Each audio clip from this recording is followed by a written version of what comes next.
Deno 2.4 just dropped, and we really need to talk about some of the improvements we prepared for you. The thing we are most excited about is that the Deno bundle subcommand is back, so you can now create single-file JavaScript or TypeScript bundles with all dependencies included. This turns out to be extremely useful when deploying or distributing a project as a single optimized JS file. If you've been working with Deno for a while, you probably remember that this option used to exist in the past, but then it suddenly vanished. Bundling JavaScript correctly was a bigger mess than we expected, and the Deno team wasn't confident enough that they could solve it properly. But now, thanks to our ES build support, bundling is back, it is reliable, and it is here to stay. It supports both server-side and browser platforms, works with NPM and JSR dependencies, and also includes automatic tree shaking and minification via ES build. Another addition you'll probably want to try right away is the ability to import text and binary files directly into your JavaScript modules. In the past, you had to read assets like text files or images at runtime, which meant you had to carefully manage files on disk next to your code. But with Deno 2.4, you can simply use the new JavaScript syntax for import attributes, and the contents are in your module graph immediately. This works for text and byte files, so whether you're importing logs, small binary blobs, or images, you don't need separate loading logic anymore. These imports integrate smoothly with bundling, so you can ship everything together as a single file or compile it into a standalone executable using Deno Compile.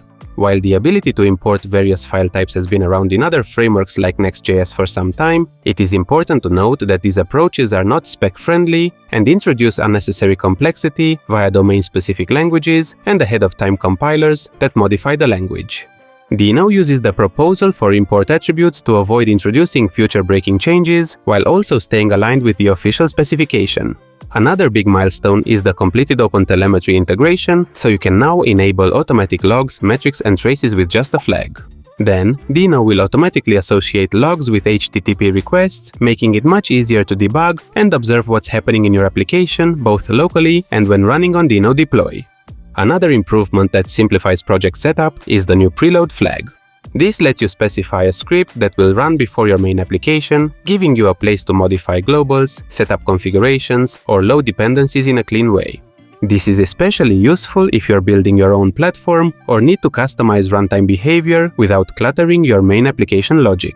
Beyond these highlights, Deno 2.4 brings many other improvements like support for conditional exports in NPM packages, better tsconfig handling, smarter permission flags, refinements to Node.js API support, improvements to the language server, and other useful features. You can read about all this in the blog post linked in the description. Finally, we also simplify dependency management with the introduction of the Deno update subcommand. This updates your NPM and JSR dependencies to the latest Semver-compatible versions listed in your project files, and you can ignore constraints, update specific packages, or include all workspace members with a single command. This makes keeping your project up to date faster and reduces the chance of using outdated or insecure packages. Don't forget to subscribe if you want to keep up with all the amazing features we are preparing for you, and until next time, thanks for watching.